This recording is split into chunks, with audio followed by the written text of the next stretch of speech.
Hello, welcome back to my channel. Intercultural negotiation is a very challenging area of leadership, and I get a lot of questions about it both in my intercultural coaching programs and in my leadership workshops, as well as on social media like LinkedIn. So today is going to be a very quick video about 3 classic mistakes that I see again and again that intercultural negotiators make. The first one, neglecting intercultural preparation for negotiations in the first place. The second one, confusing national identity or national culture with personal negotiation style, personal identity. And the third one is doing some intercultural preparation, but when the negotiator is under the mild pressure of the meeting, forgetting about it and going ahead with old habits. So I'm going to walk you through these 3 mistakes, why it is so easy to make them, and what are my recommendations to overcome these mistakes in real negotiations between continents, cultures, and companies, even if they happen online. I'm Gabor Holch, intercultural leadership coach, consultant, trainer, speaker, and author who has worked with senior leaders for the last 20 years, especially if their work involves connecting cultures of East and West, typically Europe and Asia. Intercultural negotiations can be tough because on one hand, they involve negotiation processes that corporate leaders are already used to, negotiations with prospective clients, with suppliers, or even with the leader's own team on project details. But on the other hand, as soon as these negotiations go across borders of countries, continents, and cultures, even if the negotiation happens online through a video call, there are factors that the negotiator is not used to, and that can undermine the entire process, not to mention the personal brand of the person who makes cultural mistakes at a very early stage of negotiation. Professional experience and being used to certain negotiation situations all fine, but the senior leaders that I coach or work together with in leadership teams when I do training very easily underestimate how profoundly easy it is to make cultural mistakes and, simply put, making a fool of themselves when they are negotiating with people whose cultural background is unknown. So let's look at the first mistake right away, which is basically trusting your own professional experience enough to neglect the cultural differences that interfere with the negotiation process. Most leaders that I work with make this mistake because they think of comparisons between cultures and intercultural skills as something fairly high level and abstract that they are not going to need on a daily basis when they are doing their job. In corporate lingo, something nice to have rather than something which is a must-have. However, if they neglect intercultural preparation, they will very soon find out that they can undermine the trust or their own personal credibility at the very beginning of the negotiations. Perhaps the negotiator is already used to having meetings with high-level and very demanding decision makers, but if this meeting takes place in person, it can be on an international business trip, it could be as an expatriate business leader, or even negotiating with the representatives of an international company, a foreign company in the leader's own city. The opening few minutes, I would say up to 3 to 5 minutes, are absolutely decisive, and it's very, very easy to make cultural mistakes there. How do you enter a room? Where do other people sit? Where will you sit? Who do you start talking to first? Even a simple handshake can become very awkward if, for example, you are talking to somebody whose culture uses a completely different frame of reference in meeting, in greeting, and in establishing hierarchical relationship, which is all that negotiation is all about. The situation is not necessarily easier if the negotiation takes place online.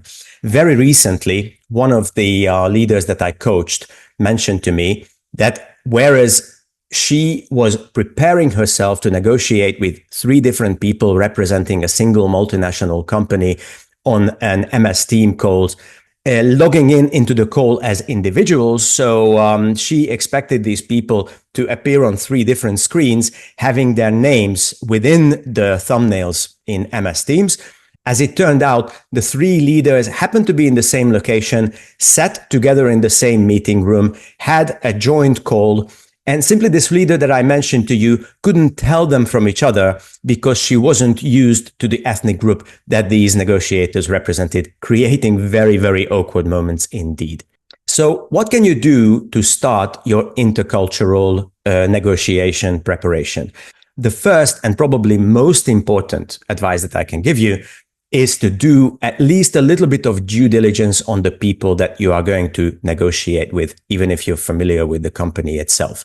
LinkedIn is one of the great resources because you can immediately find somebody and see where they went to school, which is usually a good pointer of where they were born and which country they come from, and also what kind of positions they held before, which is usually, even if somebody is an experienced expat, gives you some idea about what their home culture is.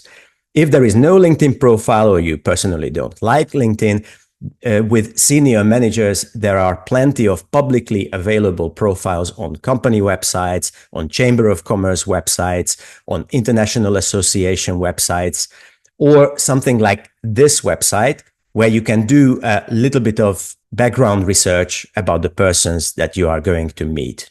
Once you have established which are the cultures that are involved in the negotiation, because especially in senior negotiations involving several people, it's seldom one foreign culture that you are going to deal with, I would recommend that you do a little bit of research about the basic intercultural mistakes that foreigners make in that culture, and a little bit of a do's and don'ts, how you can approach those people, how you greet them. Body language is extremely important, including eye contact, including handshakes, including who sits where, spatial arrangement, which again, you can find plenty of resources about. The easiest being short YouTube videos. Some of them are as short as 5 minutes, and they can be extremely helpful.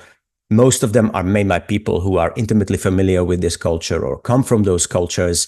So in an hour, you can do plenty of research and you can present yourself in a way that doesn't undermine trust and presents you in the best light. So for example, I am in the United States or I'm in France. I'm going to meet representatives of an Indian company.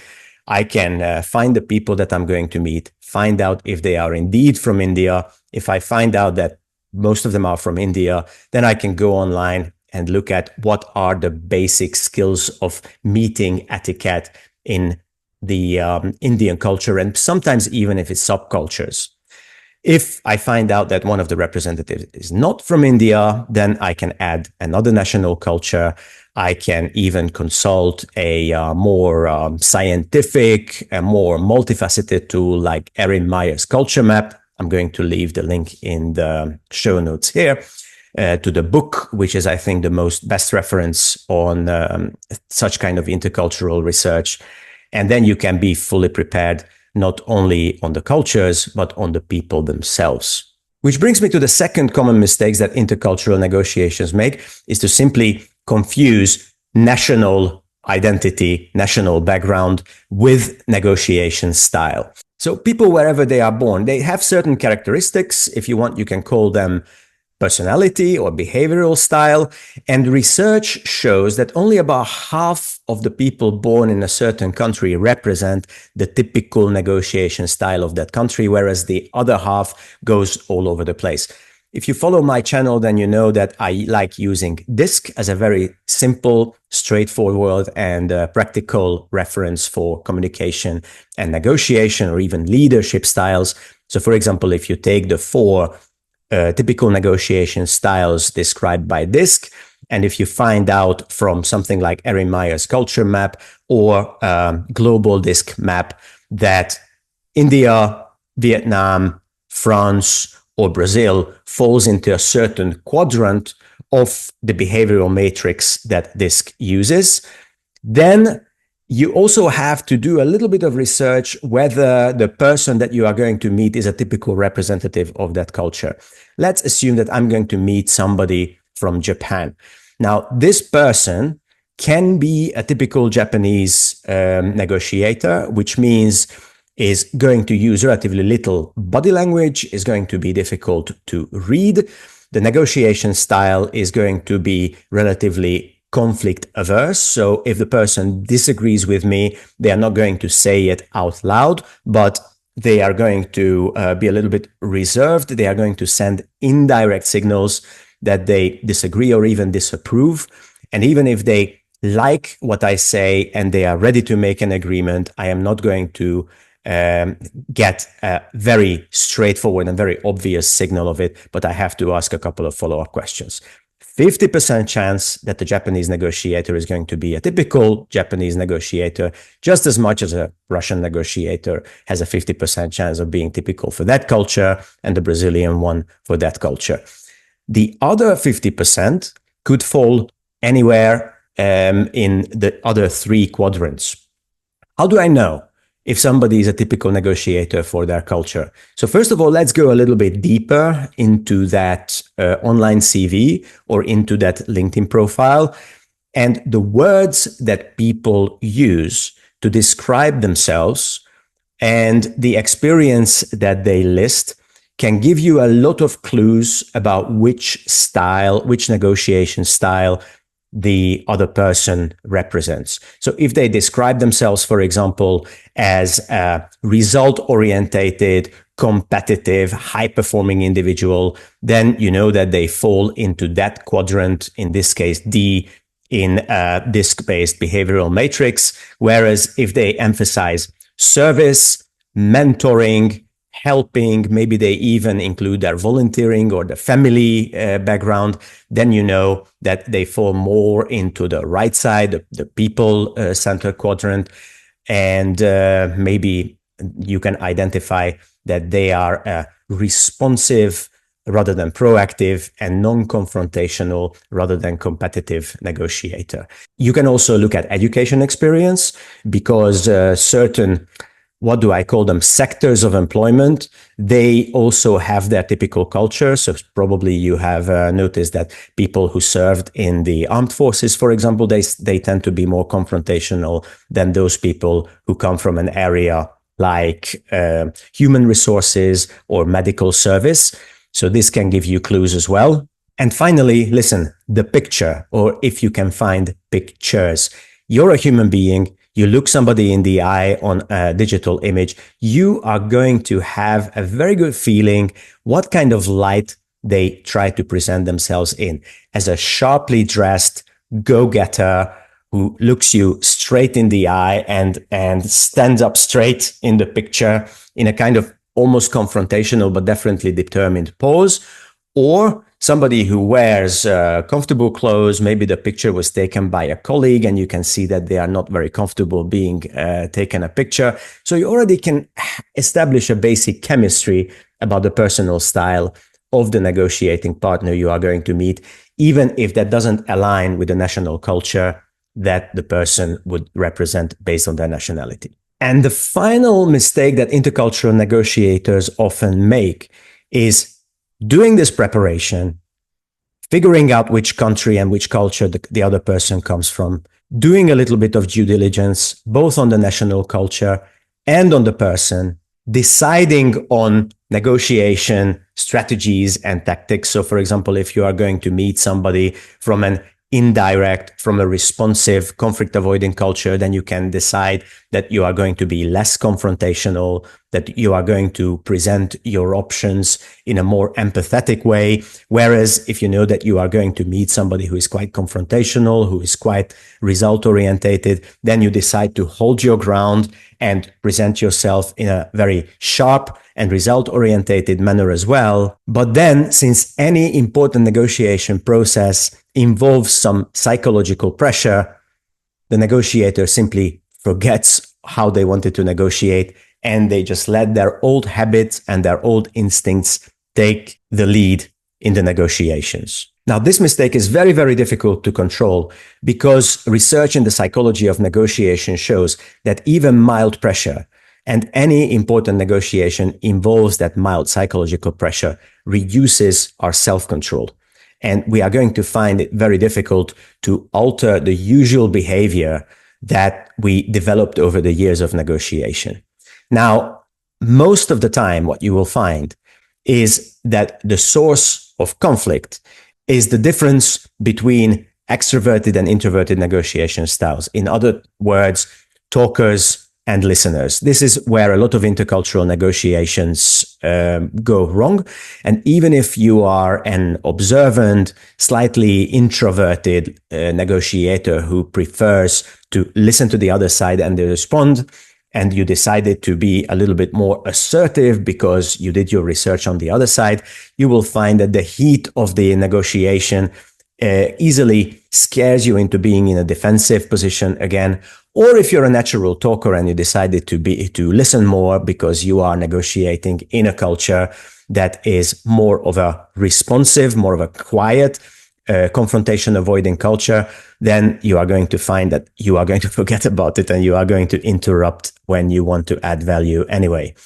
And in my opinion, the most straightforward way to bridge that gap between different negotiation styles, which is very often boils down to louder and quieter negotiation styles, is to decide to ask questions.